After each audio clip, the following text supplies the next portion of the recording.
you've ever sent a Christmas card. Put your hands up if you've ever put up a Christmas tree.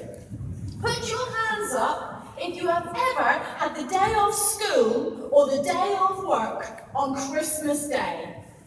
Now, these things would have been unknown before the reign of Queen Victoria. And as for Christmas trees, well, most of you would have just put up a few evergreen branches to mark the turning of the year, and maybe a few red holly berries to keep away goblins and witches. So who was the first person to bring a Christmas tree to Windsor? Can you just call out? Who do you think it was? Albert. Albert, I was hoping you would say Prince Albert, but there are some amongst you who are shaking your heads vigorously, because it was actually Queen Victoria's grandmother, Queen Charlotte. In 1800, in the Royal Lodge, she set up a little yew tree. And she invited all the children from round and about to come in and look at the little candles, wax tapers, that were allowed to burn out until the twigs and the needles would crack up and snap. And there were almonds and raisins and wax dolls on her little tree. And Queen Victoria herself, she grew up as a little girl with her own Christmas tree, but it was quite unknown in the rest of the country. It was only when Victoria married her beloved Albert, and he would tell her stories of his childhood in the Thuringian forest, where he had spent days with his big brother Ernest. And together they seemed to climb every tree in the forest quick as weasels. And the snow would always fall. Can you make the snow fall? Whirling and twirling and swirling a bit faster over here. The snow would fall, whirling and twirling and swirling. A little bit faster, whirling and twirling and swirling. And the shutters, they would be heavy with ice and frost. And Jack Frost, he would come out and cover those trees with crystals and diamonds. And the whole world seemed to sparkle. And Albert, he felt as if the Rhine always shone brightly, not like the foggy old Thames. So Victoria, to make her Albert feel at home in a country that hadn't always been so welcoming to a foreign prince, she decided the first year after they were married, in 1841, and to mark the birth, the arrival of their firstborn son, she would organise a surprise.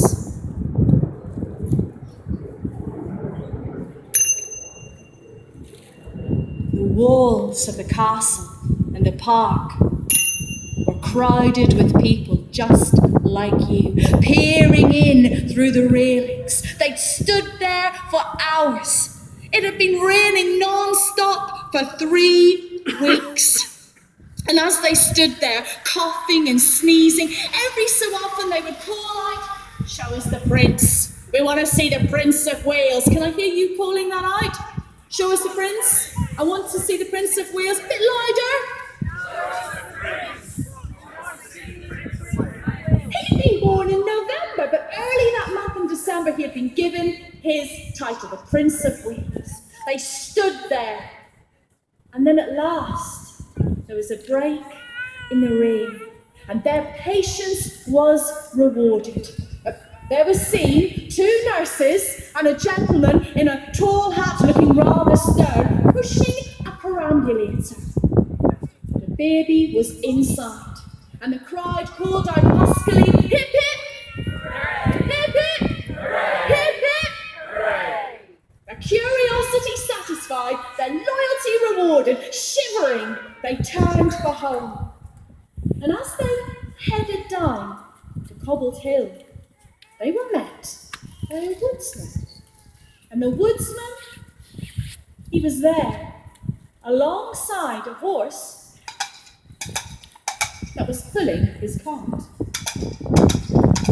"Would you perhaps give the horse for me if I come over? Would you like to do that job?" "No, let's see. Would you like to do that job? Shall I come over to you?"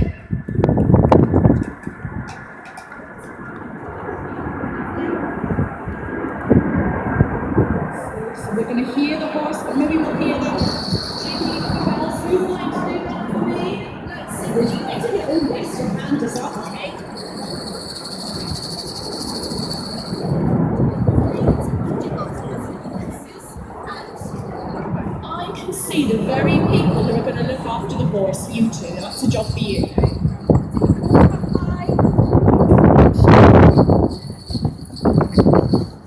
That's it. We can hear the bells. We can hear the hooves. Here they come.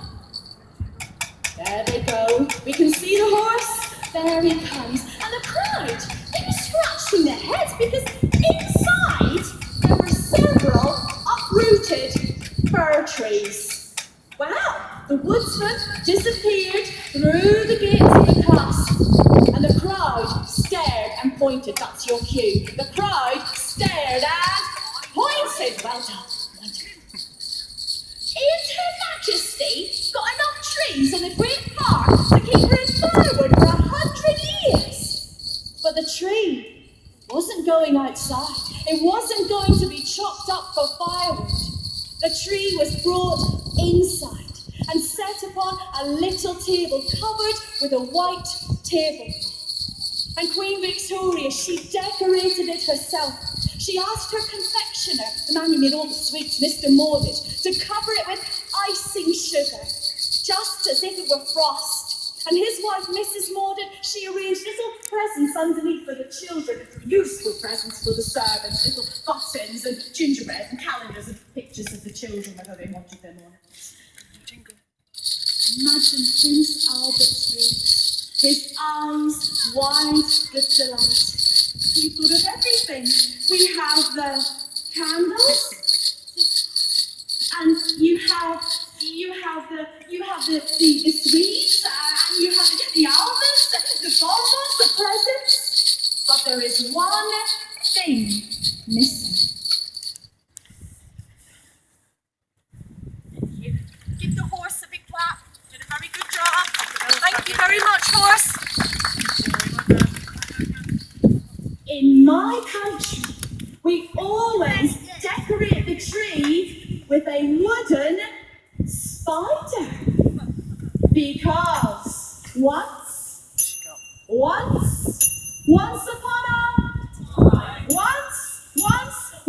upon a time, in Germany, the woodcutters were all women. They would chop down the trees and sell them in the market for firewood. They never made a lot of money. And one year, there was a woman who saved the best tree. She said, "Children, this will be our tree."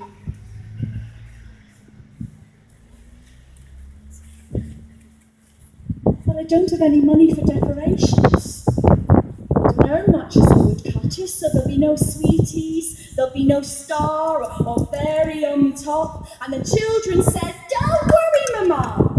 Father Christmas will come. He always does. He will decorate our tree."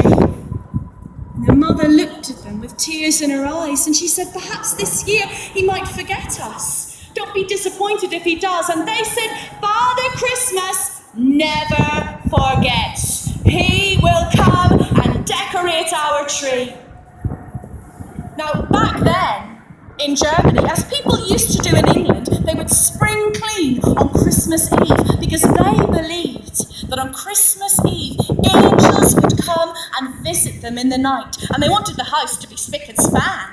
So they would flick, flick, flick with the duster, sweep the floor. And all those little creatures who didn't want to get swept outside, they would hide in the corner of the ceiling. So once she'd finished all the housework, the woodcutter, mother, she picked up her candle and she made a wish. "Starlight, star bright, first star I see tonight. Wish I may, wish I might, have the wish I wish tonight. I wish for a little Christmas magic so that the tree can be decorated for my children." And then she headed off to Africa. A little creature had heard her.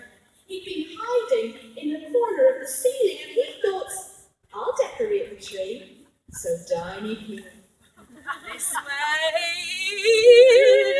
and this way, and even over here a little bit, and even this way, and this way, down, over, and to every which way. The Christmas spider jumps from branch to branch.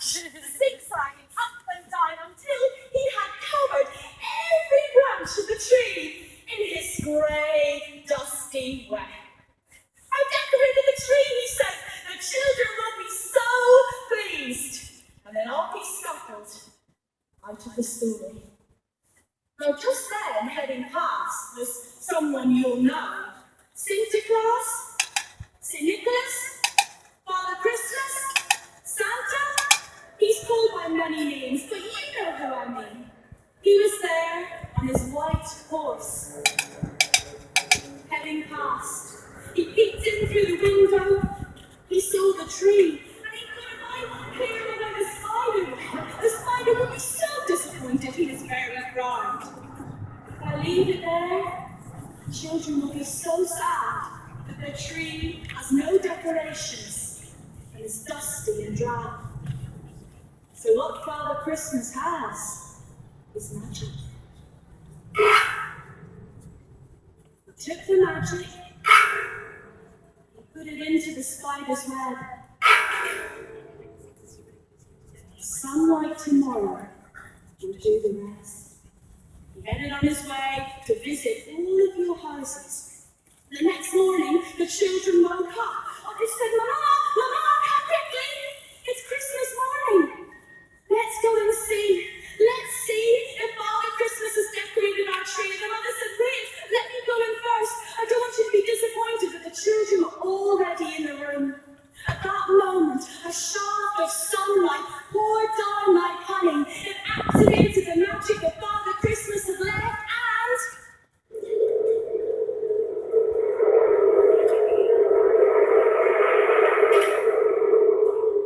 spider's web turned into strands of fine silver. The mother, she knew her wish had come true, because wishes always do. If you don't go hard enough, maybe not in the way you'd expect, they will come true. She took the silver and gold tinsel to the market. They had a wonderful Christmas that year, and for many years to come. And so, said Prince Albert, in my country, we ran out a wooden spider to remember the Christmas spider who invented tinsel. And in my country also, tinsel really was made from silver. And then, candles.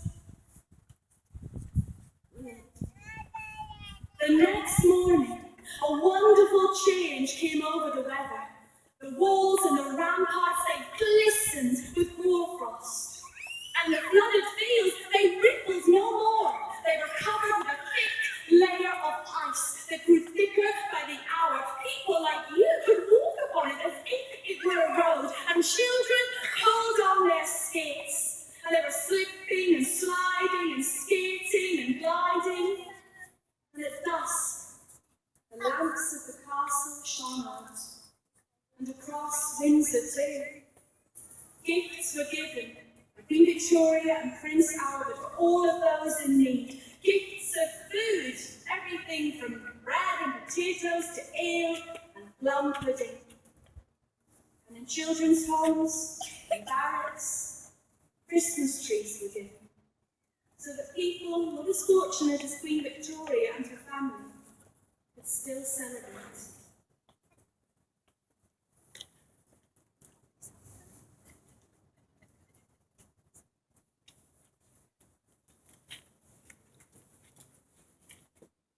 Candles on the trees, they glittered like earth-bound stars. They glittered and shone, signs of hope in the darkness, signs of love. Love of the Queen for her people, and the love that we bring when we are gathered together. A sign of love, and a sign of Christmas.